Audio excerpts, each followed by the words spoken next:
Now I'll tell you the laws and teachings that you have to obey as long as you live.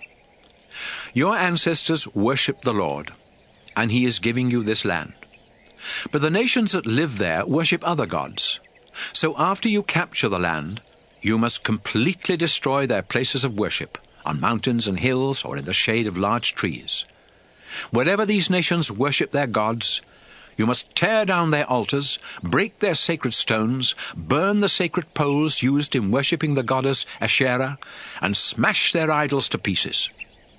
Destroy these places of worship so completely that no one will remember they were ever there. Don't worship the Lord your God in the way those nations worship their gods. Soon you will cross the Jordan, and the Lord will help you conquer your enemies and let you live in peace there in the land He has given you. But after you are settled, life will be different. You must not offer sacrifices just any way you want to. Instead, the Lord will choose a place somewhere in Israel where you must go to worship Him. All of your sacrifices and offerings must be taken there, including sacrifices to please the Lord, and any gift you promise or voluntarily give Him. That's where you must also take 1/10 of your grain, wine, and olive oil, as well as the firstborn of your cattle, sheep, and goats. You and your family and servants will eat your gifts and sacrifices and celebrate there at the place of worship, because the Lord your God has made you successful in everything you have done. And since Levites will not have any land of their own, you must ask some of them to come along and celebrate with you. Sometimes you may want to kill an animal for food and not as a sacrifice. If the Lord has blessed you and given you enough cows or sheep or goats, then you can butcher one of them where you live. You can eat it just like the meat from a deer or gazelle that you kill when you go hunting. And even those people who are unclean and unfit for worship can have some of the meat. But you must not eat the blood of any animal. Let the blood drain out on the ground. The Lord has promised that later on He will give Israel more land, and some of you may not be able to travel all the way from your homes to the place of worship each time you are hungry for meat, but the Lord will give you cattle, sheep, and goats, and you can butcher any of those animals at home and eat as much as you want. It is the same as eating the meat from a deer or a gazelle that you kill when you go hunting. And in this way, anyone who is unclean and unfit for worship can have some of the meat. But don't eat the blood. It is the life of the animal, so let it drain out on the ground before you eat the meat. Do you want the Lord to make you successful? Do you want your children to be successful even after you are gone? Then do what pleases the Lord, and don't eat blood. All sacrifices and offerings to the Lord must be taken to the place where He chooses to be worshipped. If you offer a sacrifice to please the Lord, all of its meat must be burned on the altar. You can eat the meat from certain kinds of sacrifices, but you must always pour out the animal's blood on the altar. If you obey these laws, you will be doing what the Lord your God says is right and good. Then He will help you and your descendants be successful.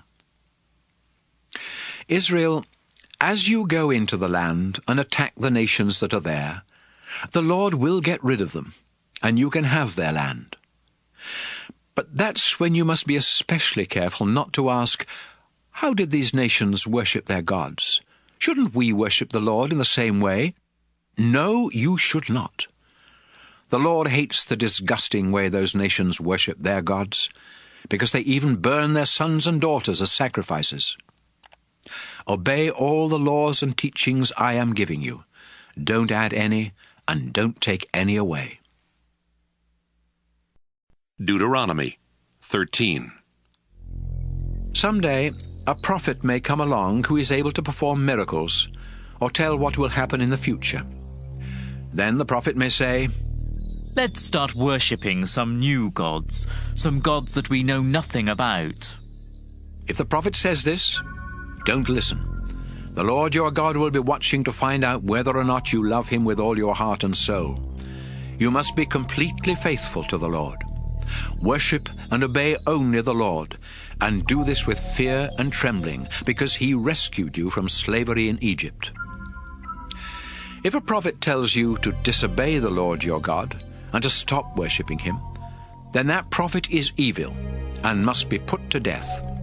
Someone else may say to you, "Let's worship other gods." That person may be your best friend, your brother or sister, your son or daughter, or your own dear wife or husband. But you must not listen to people who say such things.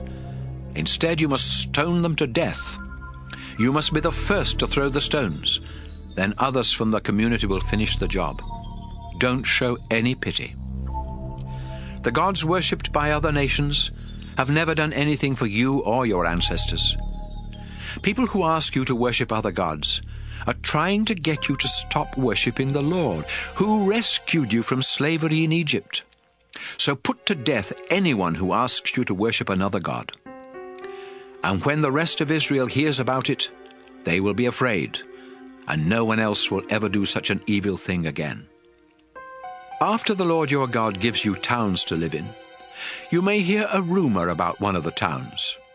You may hear that some worthless people have talked everyone there into worshipping other gods, even though these gods have never done anything for them.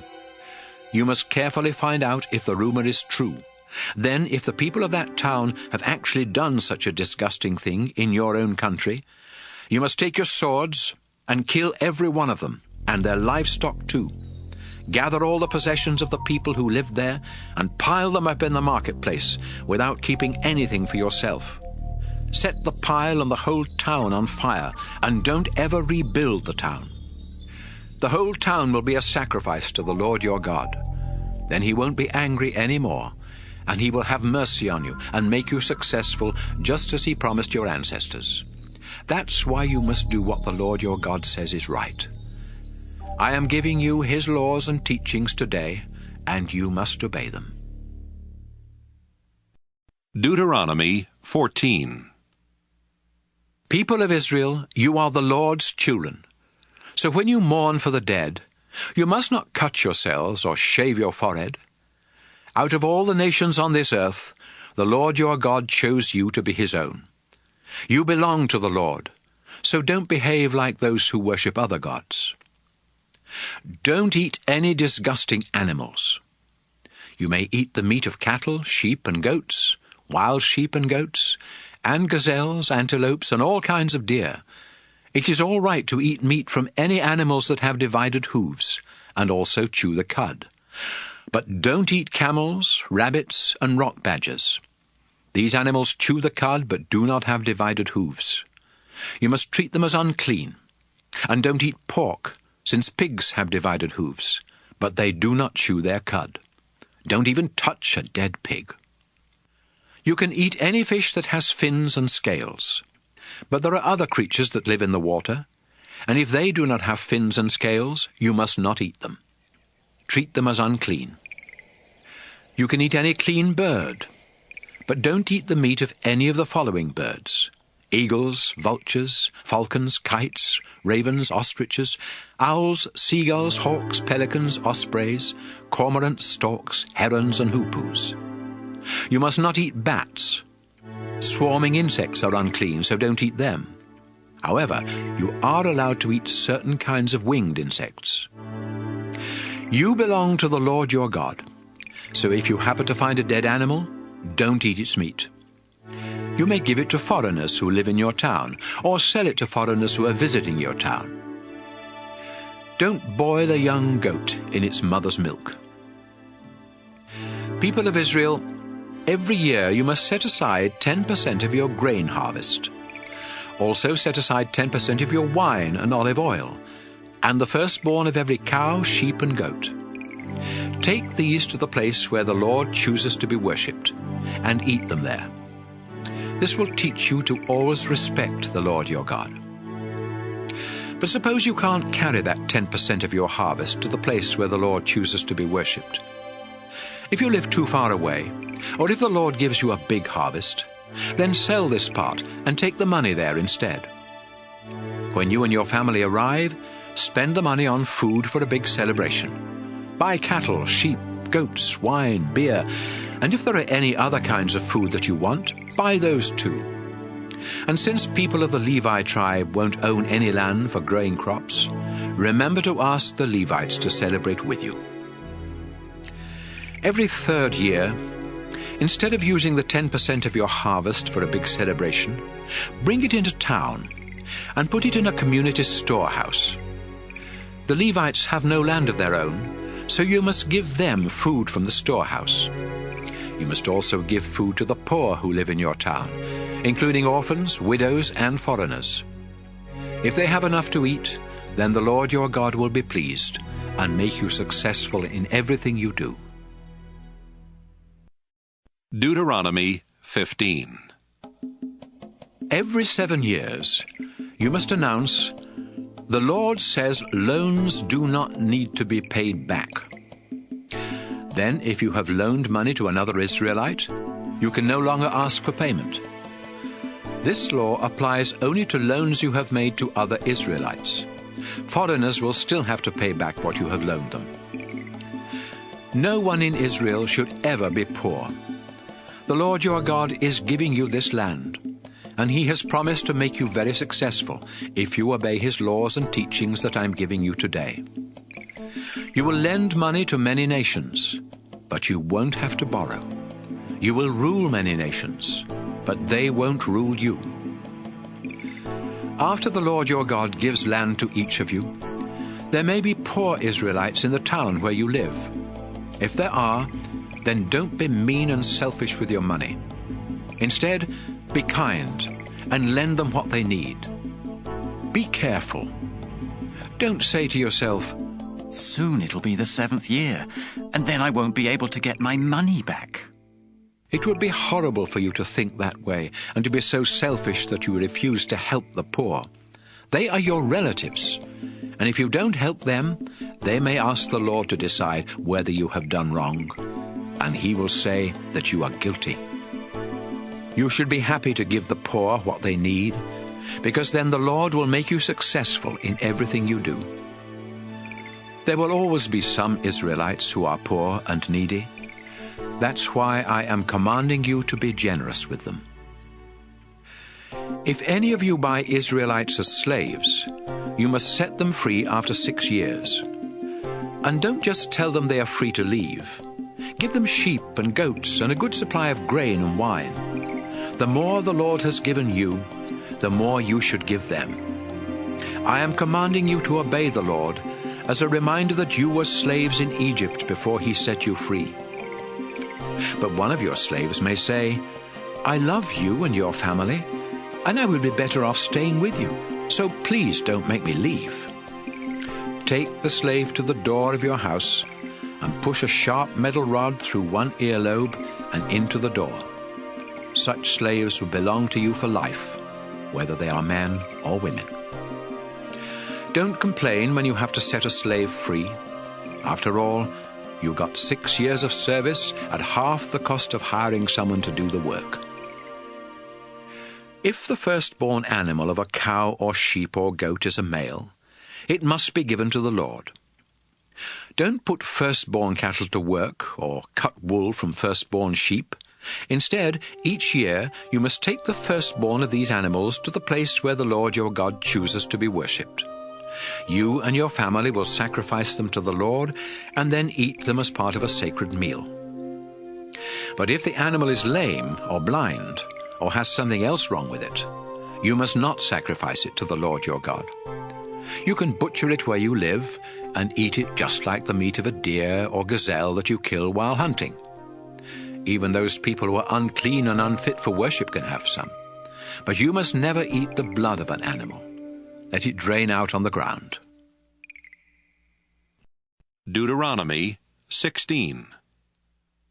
People of Israel, you must celebrate Passover in the month of Abib, because one night in that month years ago, the Lord your God rescued you from Egypt.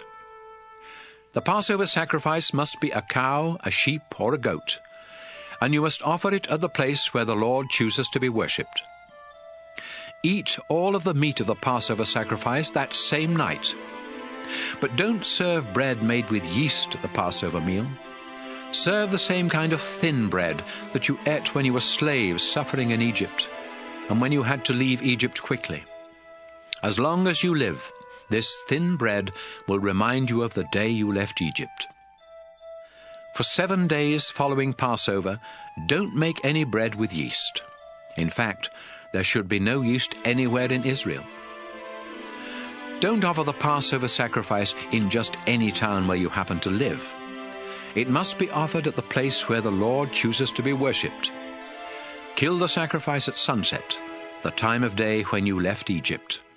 Then cook it and eat it there at the place of worship, returning to your tents the next morning.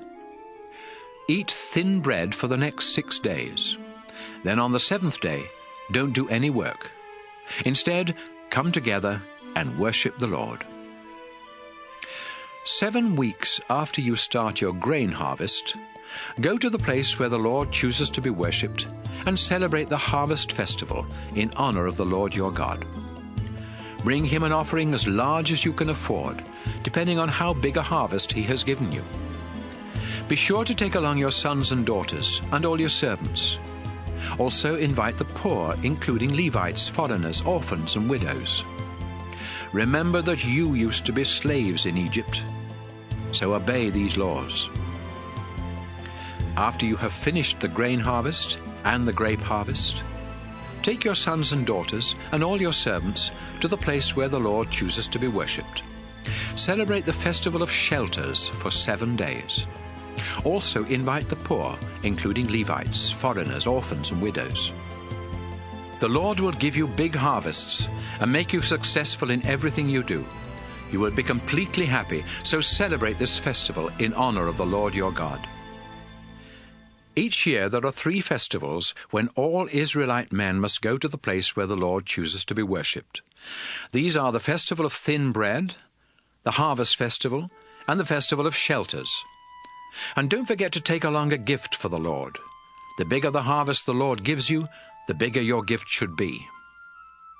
After you are settled in the towns that you will receive from the Lord your God, the people in each town must appoint judges and other officers. Those of you that become judges must be completely fair when you make legal decisions, even if someone important is involved. Don't take bribes to give unfair decisions.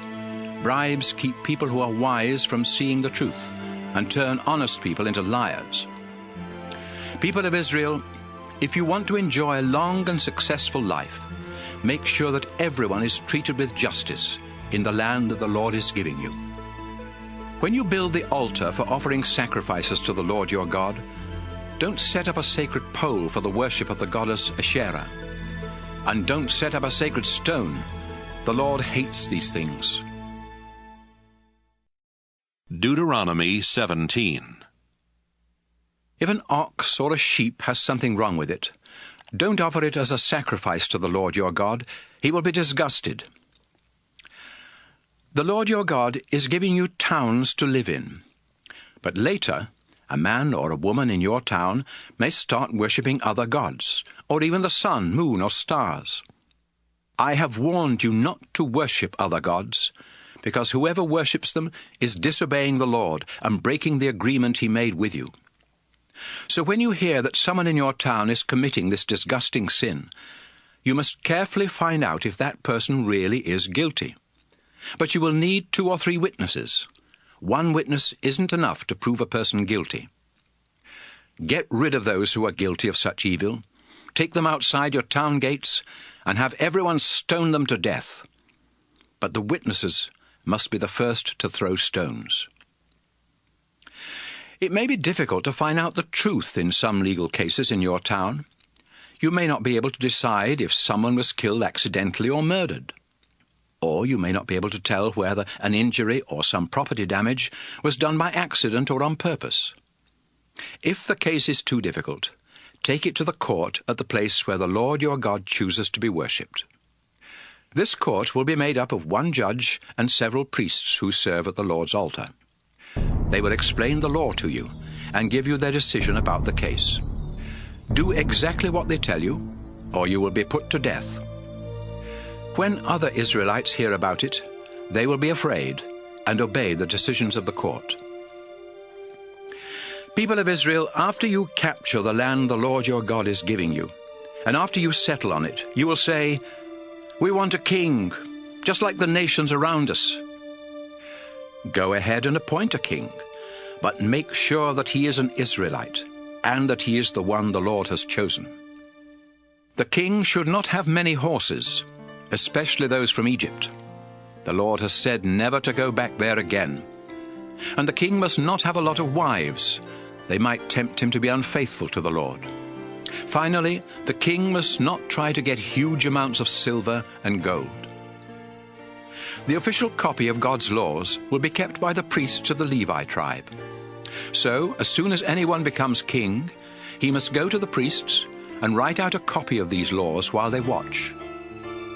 Each day the king must read and obey these laws, so that he will learn to worship the Lord with fear and trembling, and not think that he's better than everyone else.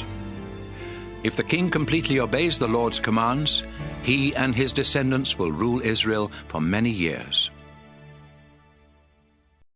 Deuteronomy 18.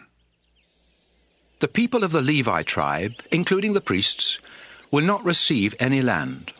Instead, they will receive part of the sacrifices that are offered to the Lord, because he has promised to provide for them in this way. When you sacrifice a bull or sheep, the priests will be given the shoulder, the jaws, and the stomach.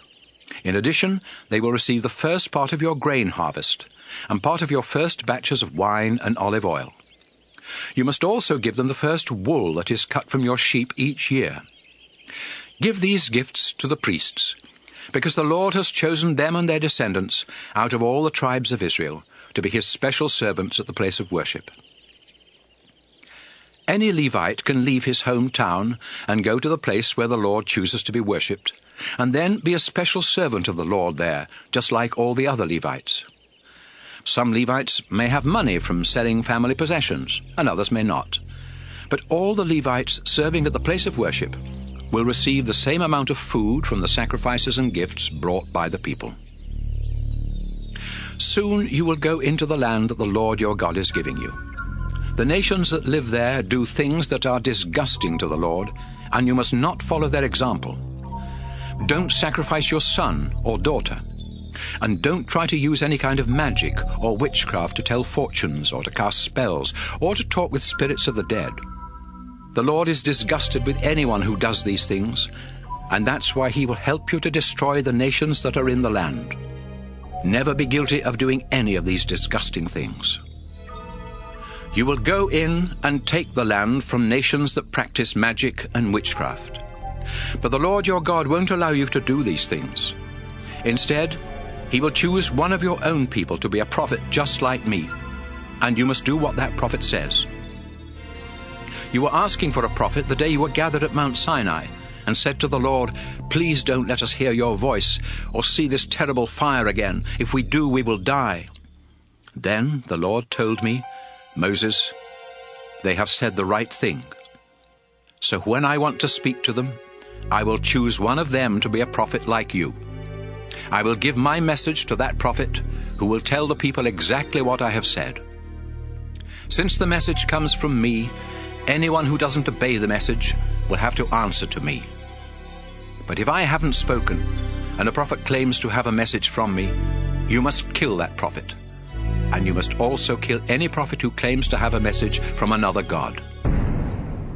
You may be asking yourselves, how can we tell if a prophet's message really comes from the Lord? You will know, because if the Lord says something will happen, it will happen. And if it doesn't, you will know that the prophet was falsely claiming to speak for the Lord. Don't be afraid of any prophet whose message doesn't come from the Lord. Deuteronomy 19. Soon you will go into the land and attack the nations. The Lord your God will destroy them, and give you their lands, towns, and homes. Then, after you are settled, you must choose 3 of your towns to be safe towns. Divide the land into 3 regions, with one safe town near the middle of each, so that a safe town can be easily reached from anywhere in your land.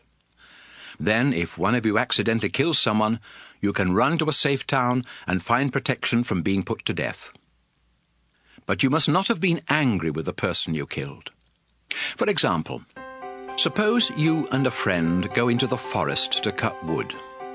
You are chopping down a tree with an axe when the axe head slips off the handle, hits your friend, and kills him. You can run to one of the safe towns and save your life. You don't deserve to die, since you did not mean to harm your friend, but he did get killed, and his relatives might be very angry. They might even choose one of the men from their family to track you down and kill you. If it is too far to one of the safe towns, the victim's relative might be able to catch you and kill you. That's why I said there must be 3 safe towns. Israel, the Lord your God has promised that if you obey his laws and teachings I'm giving you, and if you always love him, then he will give you the land he promised your ancestors.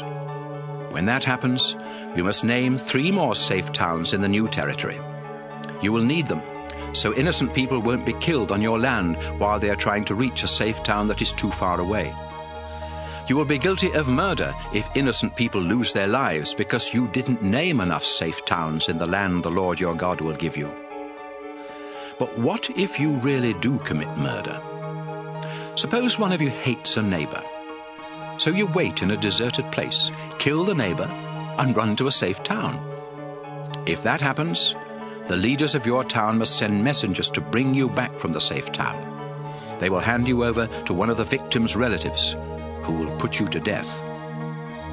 Israel, for the good of the whole country, you must kill anyone who murders an innocent person. Never show mercy to a murderer. In the land the Lord is giving you, there are already stones set up to mark the property lines between fields. So don't move those stones. Before you are convicted of a crime, at least 2 witnesses must be able to testify that you did it. If you accuse someone of a crime, but seem to be lying, then both you and the accused must be taken to the court at the place where the Lord is worshipped. There, the priests and judges will find out if you are lying or telling the truth. If you are lying, and the accused is innocent, then you will be punished without mercy. You will receive the same punishment the accused would have received if found guilty, whether it means losing an eye, a tooth, a hand, a foot, or even your life. Israel, the crime of telling lies in court must be punished. And when people hear what happens to witnesses that lie, everyone else who testifies in court will tell the truth. Deuteronomy 20.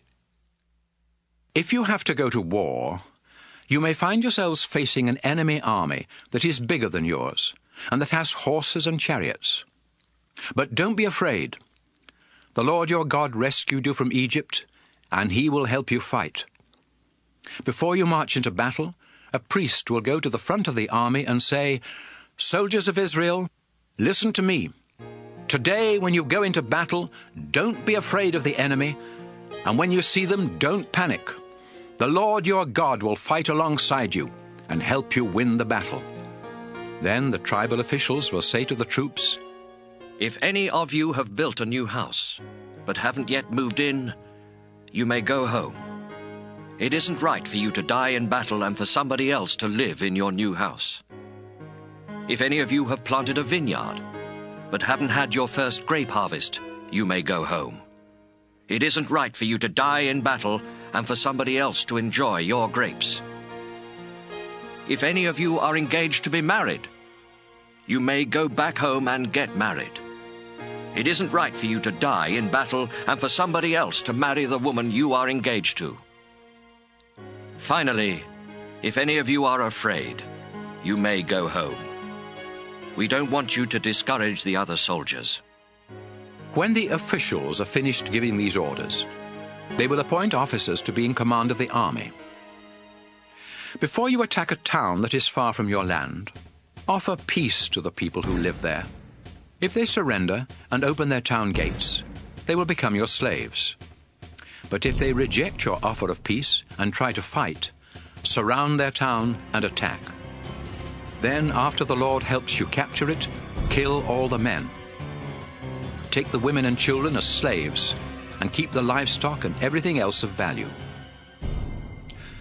Whenever you capture towns in the land the Lord your God is giving you, be sure to kill all the people and animals. He has commanded you to completely wipe out the Hittites, the Amorites, the Canaanites, the Perizzites, the Hivites, and the Jebusites. If you allow them to live, they will persuade you to worship their disgusting gods, and you will be unfaithful to the Lord. When you are attacking a town, don't chop down its fruit trees, not even if you have had the town surrounded for a long time. Fruit trees aren't your enemies, and they produce food that you can eat, so don't cut them down. You may need wood to make ladders and towers to help you get over the walls and capture the town, but use only trees that you know are not fruit trees. Deuteronomy 21. Suppose the body of a murder victim is found in a field in the land the Lord your God is giving you, and no one knows who the murderer is. The judges and other leaders from the towns around there must find out what town is the closest to where the body was found. The leaders from that town will go to their cattle herds and choose a young cow that has never been put to work. They and some of the priests will take this cow to a nearby valley where there is a stream but no crops. Once they reach the valley, the leaders will break the cow's neck. The priests must be there because the Lord your God has chosen them to be his special servants at the place of worship. The Lord has chosen them to bless the people in his name and to be judges in all legal cases, whether property or injury is involved. The town leaders will wash their hands over the body of the dead cow and say, "We had no part in this murder, and we don't know who did it. But since an innocent person was murdered, we beg you, our Lord, to accept this sacrifice and forgive Israel. We are your people, and you rescued us. Please don't hold this crime against us." If you obey the Lord and do these things, he will forgive Israel. From time to time, you men will serve as soldiers and go off to war. The Lord your God will help you defeat your enemies, and you will take many prisoners. One of these prisoners may be a beautiful woman, and you may want to marry her. But first, you must bring her into your home and have her shave her head, cut her nails, get rid of her foreign clothes, and start wearing Israelite clothes. She will mourn a month for her father and mother. Then you can marry her. Later on, if you are not happy with the woman, you can divorce her and she can go free. But you have slept with her as your wife, so you cannot sell her as a slave or make her into your own slave. Suppose a man has 2 wives and loves one more than the other. The first son of either wife is the man's firstborn son, even if the boy's mother is the wife the man doesn't love. Later, when the man is near death and is dividing up his property, he must give a double share to his firstborn son, simply because he was the first to be born. A father and a mother may have a stubborn and rebellious son who refuses to obey them even after he has been punished. If a son is like that, his parents must drag him to the town gate where the leaders of the town hold their meetings. The parents will tell the leaders, "This son of ours is stubborn and never obeys. He spends all his time drinking and partying." The men of the town will stone that son to death because they must get rid of the evil he brought into the community. Everyone in Israel will be afraid when they hear how he was punished. If a criminal is put to death and you hang the dead body on a tree, you must not let it hang there overnight. Bury it the same day, because the dead body of a criminal will bring God's curse on the land.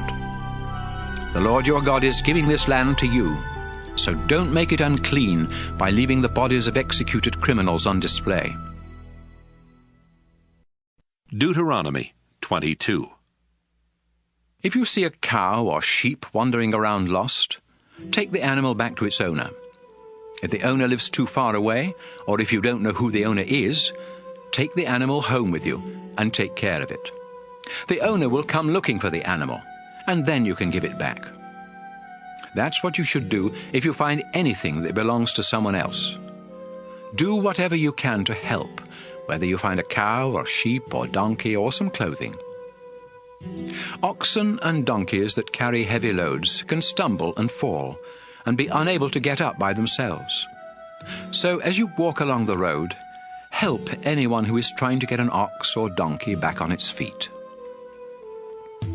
Women must not pretend to be men, and men must not pretend to be women. The Lord your God is disgusted with people who do that. As you walk along the road, you might see a bird's nest in a tree or on the ground. If the mother bird is in the nest with either her eggs or her baby birds, you are allowed to take the baby birds or the eggs, but not the mother bird. Let her go free, and the Lord will bless you with a long and successful life. If you build a house, make sure to put a low wall around the edge of the flat roof. Then if someone falls off the roof and is killed, it won't be your fault. If you plant a vineyard, don't plant any other fruit tree or crop in it. If you do plant something else there, you must bring to the place of worship everything you harvest from the vineyard. Don't hitch an ox and a donkey to your plough at the same time. When you weave cloth for clothing, you can use thread made of flax or wool, but not both together. And when you make a coat, sew a tassel on each of the four corners. Suppose a man starts hating his wife soon after they are married. He might tell ugly lies about her and say, "I married this woman, but when we slept together, I found out she wasn't a virgin." If this happens, the bride's father and mother must go to the town gate to show the town leaders the proof that the woman was a virgin. Her father will say, "I let my daughter marry this man, but he started hating her and accusing her of not being a virgin. But he is wrong, because here is proof that she was a virgin." Then the bride's parents will show them the bedsheet from the woman's wedding night. The town leaders will beat the man with a whip because he accused his bride of not being a virgin. He will have to pay her father 100 pieces of silver and will never be allowed to divorce her.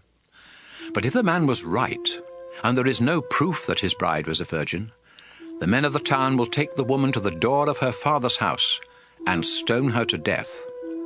This woman brought evil into your community by sleeping with someone before she got married, and you must get rid of that evil by killing her. People of Israel, if a man is caught having sex with someone else's wife, you must put them both to death. That way you will get rid of the evil they have done in Israel. If a man is caught in town having sex with an engaged woman who isn't screaming for help, they both must be put to death. The man is guilty of having sex with a married woman, and the woman is guilty because she didn't call for help, even though she was inside a town and people were nearby. Take both of them to the town gate and stone them to death. You must get rid of the evil they brought into your community. If an engaged woman is raped out in the country, only the man will be put to death. Do not punish the woman at all. She has done nothing wrong, and certainly nothing deserving death. This crime is like murder, because the woman was alone out in the country when the man attacked her. She screamed, but there was no one to help her. Suppose a woman isn't engaged to be married, and a man talks her into sleeping with him. If they are caught, they will be forced to get married. He must give her father 50 pieces of silver as a bride price, and can never divorce her. A man must not marry a woman who was married to his father. This would be a disgrace to his father. Deuteronomy 23. If a man's private parts have been crushed or cut off, he cannot fully belong to the Lord's people. No one born outside of a legal marriage, or any of their descendants for 10 generations, can fully belong to the Lord's people. No Ammonites or Moabites, or any of their descendants for 10 generations, can become part of Israel, the Lord's people. This is because when you came out of Egypt, they refused to provide you with food and water. And besides, they hired Balaam to put a curse on you. But the Lord your God loves you, so he refused to listen to Balaam and turned Balaam's curse into a blessing. Don't even think of signing a peace treaty with Moab or Ammon. But Edomites are your relatives, and you lived as foreigners in the country of Egypt. Now you must be kind to Edomites and Egyptians, and let their great-grandchildren become part of Israel, the Lord's people. When you men go off to fight your enemies, make sure your camp is acceptable to the Lord. For example, if something happens at night that makes a man unclean and unfit for worship, he must go outside the camp and stay there until late afternoon. Then he must take a bath, and at sunset he can go back into camp. Set up a place outside the camp to be used as a toilet area, and make sure that you have a small shovel in your equipment. When you go out to the toilet area, use the shovel to dig a hole. Then, after you relieve yourself, bury the waste in the hole. You must keep your camp clean of filthy and disgusting things. The Lord is always present in your camp, ready to rescue you and give you victory over your enemies. But if he sees something disgusting in your camp, he may turn around and leave. When runaway slaves from other countries come to Israel and ask for protection, you must not hand them back to their owners. Instead, you must let them choose which one of your towns they want to live in. Don't be cruel to runaway slaves. People of Israel, don't any of you ever be temple prostitutes. The Lord your God is disgusted with men and women who are prostitutes of any kind, and he will not accept a gift from them, even if it had been promised to him. When you lend money, food, or anything else to another Israelite, you are not allowed to charge interest.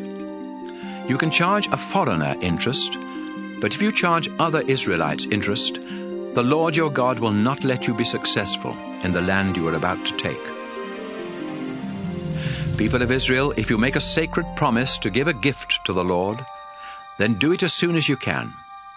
If the Lord has to come looking for the gift you promised, you will be guilty of breaking that promise. On the other hand, if you never make a sacred promise, you can't be guilty of breaking it. You must keep whatever promises you make to the Lord. After all, you are the one who chose to make the promises. If you go into a vineyard that belongs to someone else, you are allowed to eat as many grapes as you want while you are there. But don't take any with you when you leave. In the same way, if you are in a grain field that belongs to someone else, you can pick heads of grain and eat the kernels, but don't cut down the stalks of grain and take them with you. Deuteronomy 24. Suppose a woman was divorced by her first husband because he found something disgraceful about her.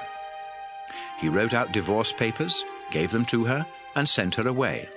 Later she married another man, who then either divorced her in the same way or died.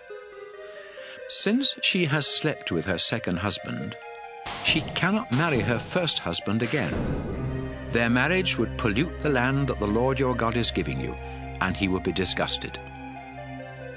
If a man and a woman have been married less than 1 year, he must not be sent off to war or sent away to do forced labor. He must be allowed to stay home for a year and be happy with his wife. When you lend money to people, you are allowed to keep something of theirs as a guarantee that they will pay back the loan.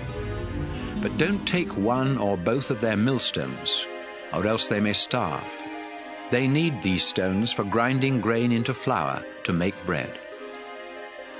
If you are guilty of kidnapping Israelites and forcing them into slavery, you will be put to death to remove this evil from the community.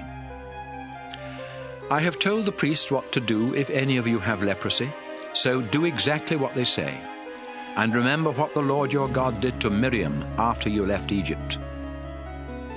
When you lend money to people, you are allowed to keep something of theirs as a guarantee that the money will be paid back.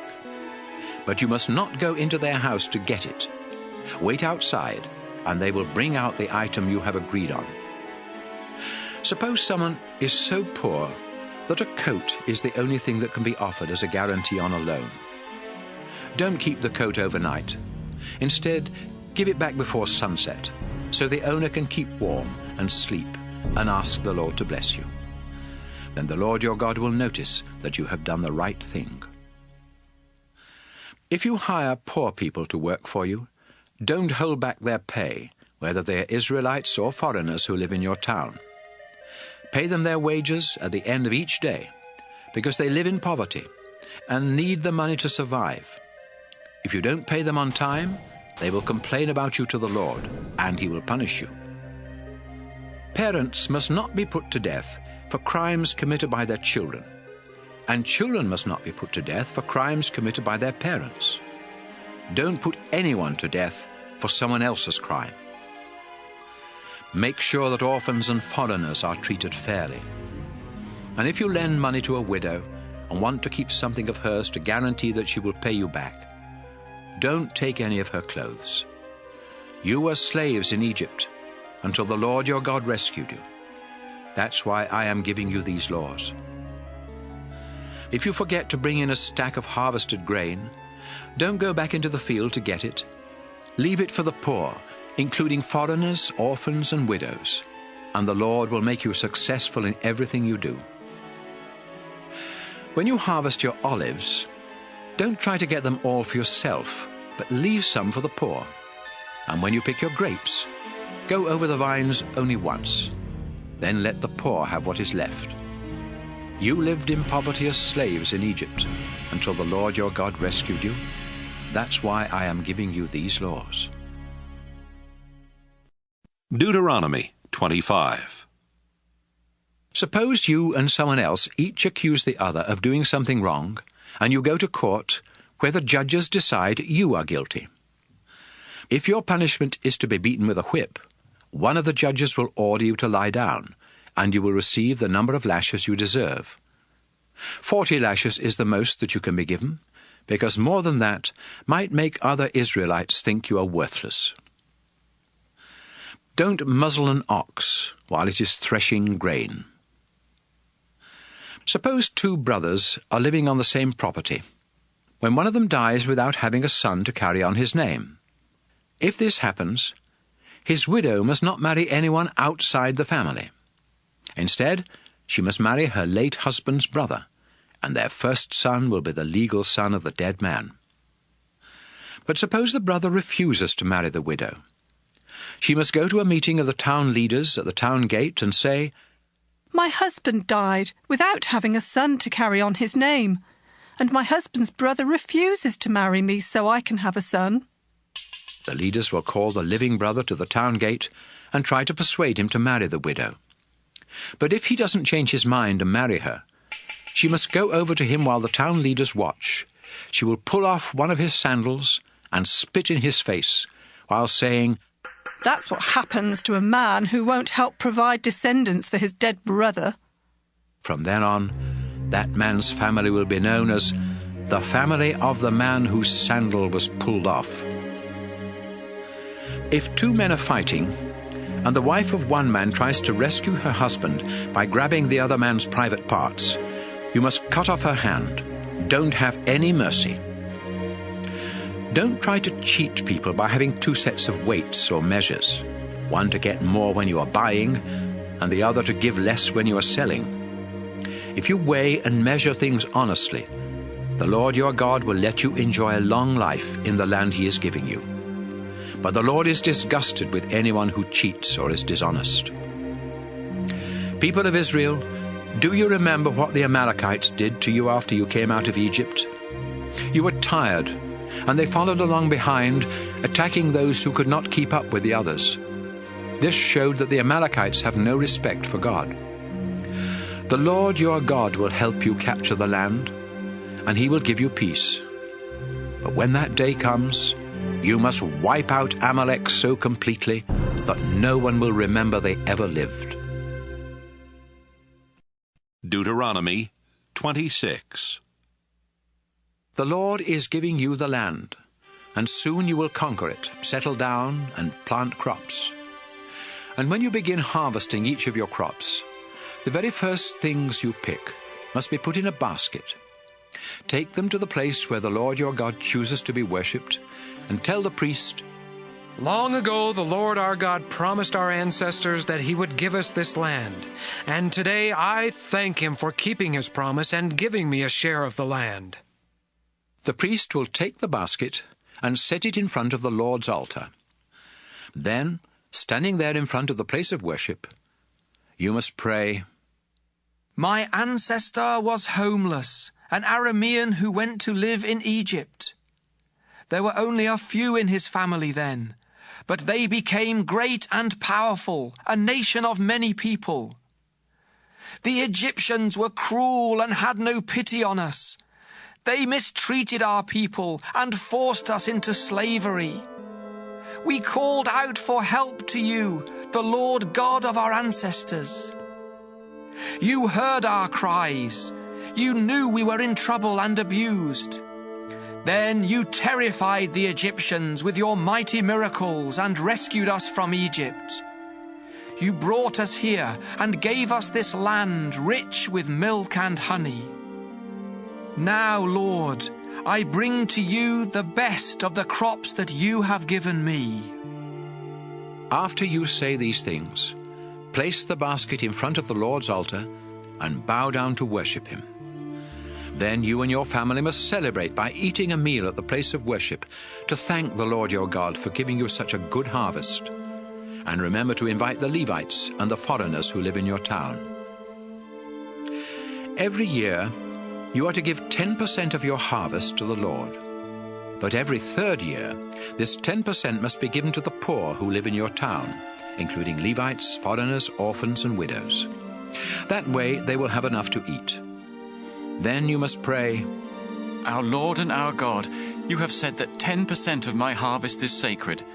I have obeyed your command and given this to the poor, including the Levites, foreigners, orphans, and widows. I've not eaten any of this sacred food while I was in mourning. In fact, I never touched it when I was unclean, and none of it has been offered as a sacrifice to the spirits of the dead. I have done everything exactly as you commanded. Our Lord, look down from your temple in heaven and bless your people Israel. You promised our ancestors that you would give us this land rich with milk and honey, and you have kept your promise. Today, the Lord your God has commanded you to obey these laws and teachings with all your heart and soul. In response, you have agreed that the Lord will be your God, that you will obey all his laws and teachings, and that you will listen when he speaks to you. Since you have agreed to obey the Lord, he has agreed that you will be his people, and that you will belong to him just as he promised. The Lord created all nations, but he will make you more famous than any of them, and you will receive more praise and honor. You will belong only to the Lord your God, just as he promised.